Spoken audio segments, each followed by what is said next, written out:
بسم اللہ الرحمن الرحیم۔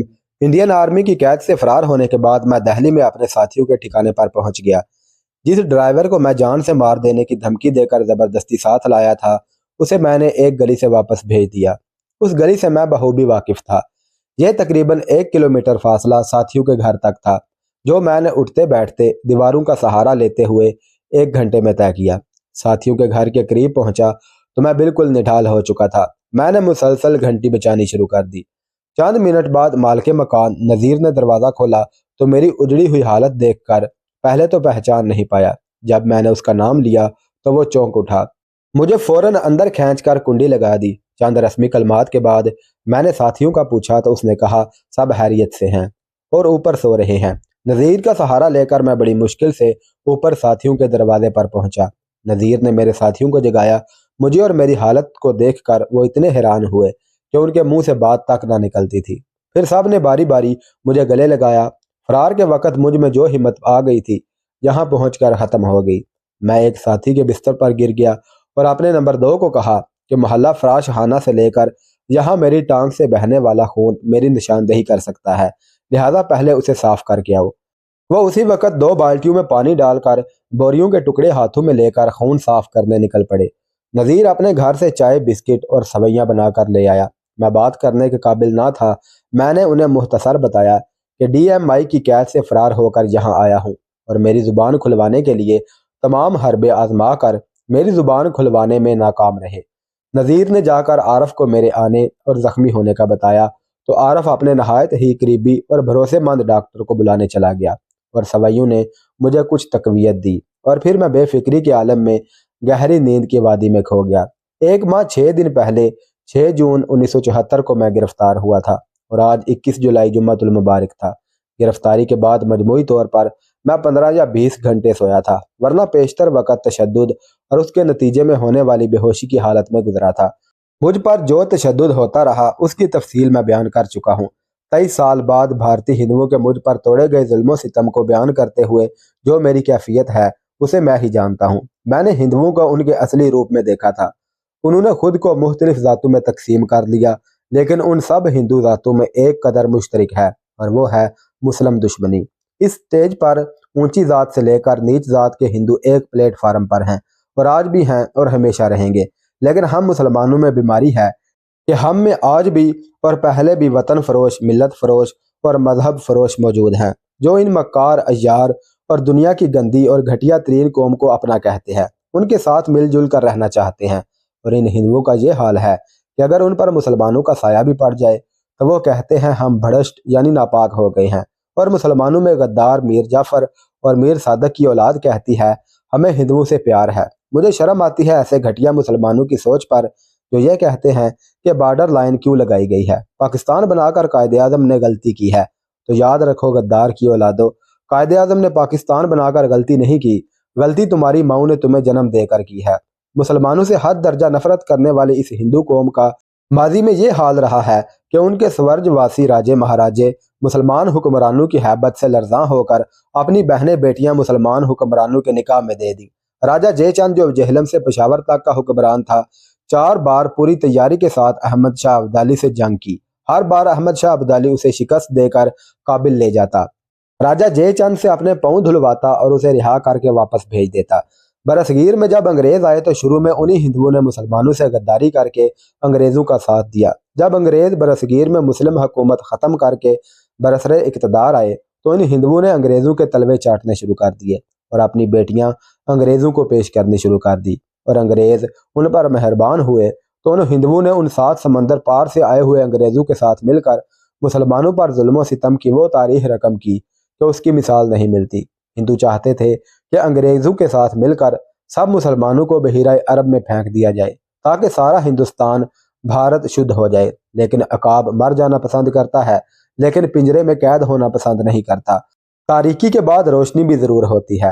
پھر برصغیر کے مسلم قائدین نے بے لوث جد و جہد شروع کر دی اور آخرکار برصغیر کے مسلمانوں نے قائد اعظم محمد علی جناح کی قیادت میں ایسی جد و جہد کی کہ پوری دنیا نے دیکھا کہ اس قیادت کی محنت، لگن، بہادری اور عقل مندی کے نتیجے میں دنیا پر ایک اسلامی سلطنت پاکستان کے نام پر قائم ہوئی، جس کی بنیادوں میں مسلمان مردوں، عورتوں، بچوں، جوانوں، بوڑھوں، امیر اور غریب کا لہو شامل ہے۔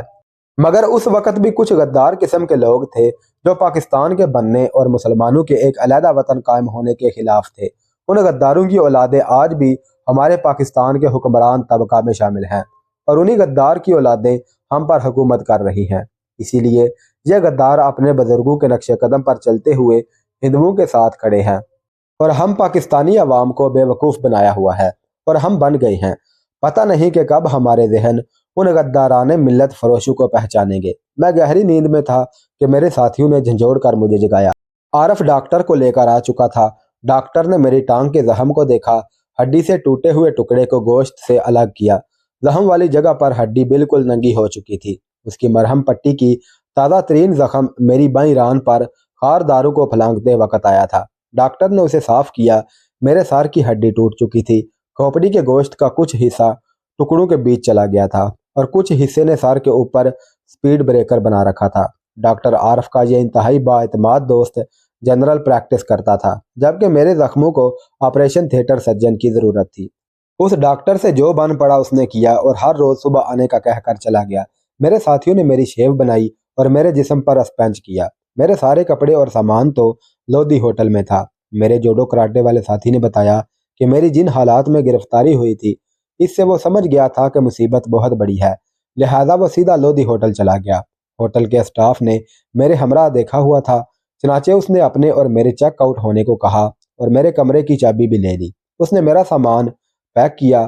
ہوٹل میں ہم دونوں کی 1 جون کو ایڈوانس میں مہینے بھر کی ادائیگی کر دی تھی، چنانچہ ہوٹل والوں نے ہماری بقیہ رقم واپس کر دی۔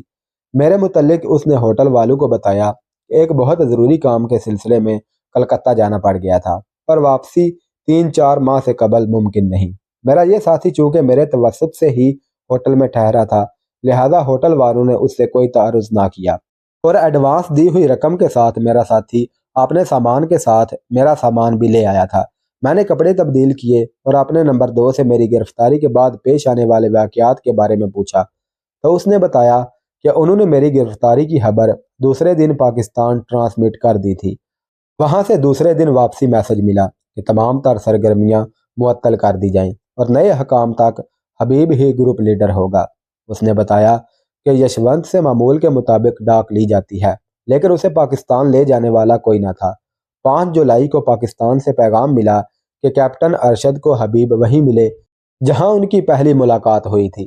یہ سبز منڈی کا مین روڈ پر ہوٹل تھا۔ 6 جولائی کو وہ ساتھیوں کے کور میں اس ہوٹل میں پہنچا اور کیپٹن ارشد کو تفصیلاً میری گرفتاری کا بتایا اور ڈاک کا تبادلہ کیا۔ کیپٹن ارشد اپنے ہمراہ نیا کوریئر لایا تھا۔ آئندہ اس سے ملنے کا وقت اور جگہ کا طے کیا اور ابھی اس کے آنے میں 4 روز باقی ہیں۔ لڑکے میری گرفتاری کا سن کر بہت مشتعل تھے۔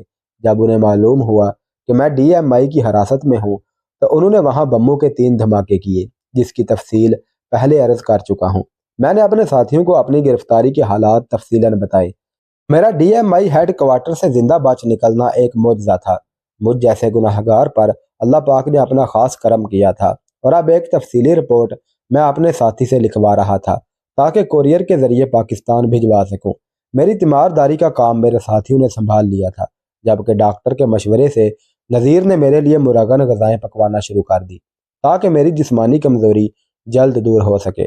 ڈاکٹر بلا ناگا آتا، میری مرہم پٹی کے علاوہ مجھے دوائیاں اور انجیکشن لگاتا۔ میری ٹانگ کا زخم صرف اس حد تک صحیح ہوا تھا کہ میری ٹانگ کی ننگی ہڈی پر ایک باریک گوشت کی جھلی بن چکی تھی اور آج بھی یہ حالت ہے کہ اس جگہ پر صابن کی ٹکیا زور سے گھس دوں تو جھلی پھٹ جاتی ہے اور خون بہنا شروع ہو جاتا ہے۔ دائیں ٹانگ کی چپنی تشدد سے ٹوٹ چکی تھی اور پھر صحیح نہ جوڑ سکی اور پٹھے اس طرح مجروح ہوئے تھے کہ دائیں ٹانگ کا جوڑ ہمیشہ کے لیے سوج گیا اور اس ٹانگ پر نہ میں بوجھ ڈال سکتا ہوں اور نہ معمولی رکاوٹ پھلانگ سکتا ہوں۔ معدے میں شیشے کے ذرات اس طرح پیوست ہو چکے تھے کہ مستقل معدے کا مریض بن چکا ہوں اور مسلسل دوائیوں کا استعمال کرتا ہوں۔ ایک اور تکلیف شدید دمے کی صورت میں نذیر کے گھر میں ہی شروع ہو گئی، جسے بمبئی، کھٹمنڈو اور پاکستان کے فوجی ڈاکٹر بھی ٹھیک نہ کر سکے۔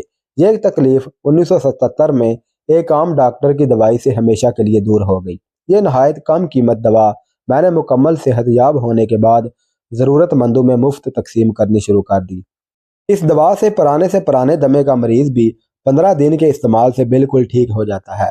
میرے فرار کے چوتھے دن بھارت کے انگریزی اور ہندی اخبار میں میری تصویر کے ساتھ میری خبر چھپی تھی کہ یہ پاکستانی جاسوس بھارتی قید سے فرار ہو گیا ہے، اس کا بتانے والے کو 10,000 روپیہ انعام دیا جائے گا۔ یہ تمام اخبارات حبیب نے کوریئر کے ذریعے پاکستان بھجوا دیے۔ اس گروپ کا لیڈر اب میں نہیں، حبیب تھا۔ میں تو صحت مند ہونے تک ان کا مہمان تھا اور اس انتظار میں کہ کب مجھے یہاں سے موومنٹ کے آرڈر ملے اور میں روانہ ہو جاؤں۔ میرا سائلنسر والا پستول چونکہ میرے لیے گفٹ بھیجا گیا تھا، اس لیے وہ میں نے لے لیا اور ہمیشہ لوڈ کر کے اپنے سرہانے رکھتا کہ اگر ڈی ایم آئی کے کتے مجھے تلاش کرتے ہوئے یہاں پہنچ جائیں تو ساری گولیاں ان پر چلا کر آخری سے خود کو مار دوں۔ گیراج کے لڑکے بھی 1-2 کی ٹولی میں مجھے ملنے آتے رہے۔ جب میں نے انہیں بتایا کہ ان کے پھینکے ہوئے بموں سے میں 100 میٹر دور تھا تو وہ بہت خوش ہوئے اور مجھے یقین ہو گیا کہ بشیر کے مشن کو وہ آگے بڑھائیں گے۔ میرا دہلی میں اپنے ساتھیوں کے پاس رہنا میرے لیے ہی نہیں، میرے ساتھیوں اور نذیر اور عارف کے لیے بھی خطرناک تھا۔ میری صحت بتدریج بہتر ہو رہی تھی اور اسی دوران پاکستان سے ڈاک موصول ہوئی۔ مجھے بمبئی جانے کا حکم ملا۔ بمبئی میرے لیے نسبتاً محفوظ جگہ تھی۔ پاکستانی بارڈر کی طرف ابھی تو جانے کا سوال ہی پیدا نہیں ہوتا تھا کیونکہ بارڈر پر سیکیورٹی بہت سخت کر دی گئی تھی۔ دوسرا، میری جسمانی حالت ایسی نہ تھی کہ میں زیادہ چل پھر سکتا۔ ٹریننگ کے دوران مجھے 11 میل مسلسل بھاگنے کی تربیت دی گئی تھی، مگر اب یہ حالت تھی کہ 11 قدم بھی بغیر سہارے کے نہیں چل سکتا تھا۔ بمبئی کے 2 نام مجھے بھیجے گئے تھے جو میرے ٹھیک ہونے تک میرا خیال رکھیں گے۔ میرے پاس اپنے سامان کے 2 سوٹ کیس تھے۔ میں نے موسم کے حساب سے 2 کپڑوں کے جوڑے الگ کر کے اپر بیگ میں رکھ دیے۔ باقی دونوں سوٹ کیس عارف نے بمبئی میں وکٹوریہ ریلوے اسٹیشن کے لیے بک کروا دیے۔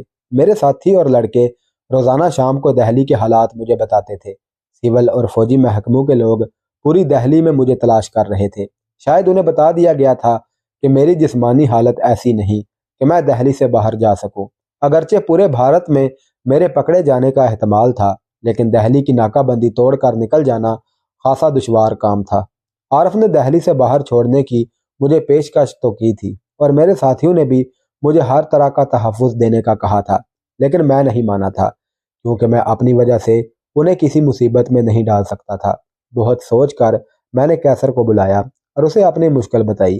کیسر نے کہا کہ آپ ہر روز رات 12 بجے تک تیار رہا کریں، میں 2-3 دن میں گاڑی لے کر آ جاؤں گا۔ اب حالت یہ تھی کہ نذیر اور عارف اور میرے ساتھی رات 1 بجے تک میرے پاس بیٹھے رہتے تھے۔ کیسر سے بات کیے ہوئے تیسری رات 11:30 بجے گھنٹی بجنے کی آواز آئی۔ نذیر نے دروازہ کھولا تو لیفٹیننٹ کی وردی میں ملبوس کیسر کھڑا تھا۔ کہنے لگا، جلدی کیجئے، اس نے 2 فوجیوں کو ہلاک کر کے جیپ حاصل کی ہے اور 3 لڑکے فوجی وردی پہنے جیپ میں بیٹھے ہیں۔ اس سے پہلے کہ سپاہیوں کی ہلاکت کا پتہ چلے، ہمیں آپ کو چھوڑ کر واپس آنا ہے اور گاڑی کو ٹھکانے لگانا ہے۔ یوں اچانک روانگی کا سن کر میرے سمیت میرے ساتھیوں عارف نذیر کی آنکھیں چھلک پڑی۔ سب نے گلے لگا کر مجھے الوداع کہا اور میں نے سب کو گھر سے باہر نکلنے سے منع کر دیا۔ کیسر کا سہارا لے کر میں بڑی سڑک تک آ گیا۔ جیپ میں بیٹھے لوگوں نے مجھے سہارا دے کر جیپ کے پچھلے حصے میں سوار کرایا۔ ڈرائیونگ ایک دوسرا لڑکا کر رہا تھا۔ کیسر اس کے ساتھ بیٹھ گیا اور جیپ تیزی سے انڈسٹریل ایریا کی طرف روانہ ہو گئی۔ راستے میں 2 جگہ ناکے لگے تھے جسے کیسر کی وردی اور فوجی جیپ نے آسانی سے کراس کر لیا۔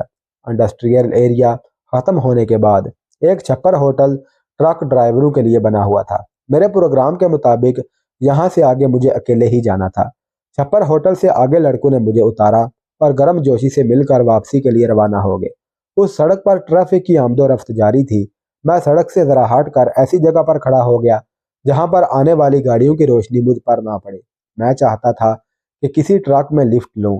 بسوں اور موٹر کاروں سے میں بچنا چاہتا تھا۔ مجھے وہاں کھڑے ہوئے آدھا گھنٹہ ہو گیا لیکن میرے اشارے پر کسی نے ٹرک نہ روکا۔ آخر ایک ٹرک رک گیا۔ اس کا ڈرائیور ایک سکھ تھا۔ اس نے کہا کہ وہ صرف ہوڈل تک جا رہا ہے۔ میں نے غنیمت جانا اور اس میں سوار ہو گیا۔ میں نے ہوڈل کا نام کبھی نہیں سنا تھا۔ میں صرف یہ چاہتا تھا کہ رات کے اندھیرے میں دہلی سے جتنا ہو سکے دور چلا جاؤں۔ تقریباً پونے گھنٹے بعد ہوڈل کا قصبہ آیا۔ ڈرائیور کو میں نے کہا کہ ایک ایمرجنسی کی وجہ سے مجھے متھرا جانا ہے۔ سردار جی نے مجھ سے 10 روپے کرایہ لیا۔ وہ مجھے قصبے کے ٹرکوں کے اڈے پر لے گیا اور مجھے کوسی جانے والے ایک ٹرک پر بٹھا دیا۔ اس نے کہا کہ متھرا کے لیے بس یا ٹرک صبح سے پہلے نہیں مل سکتے۔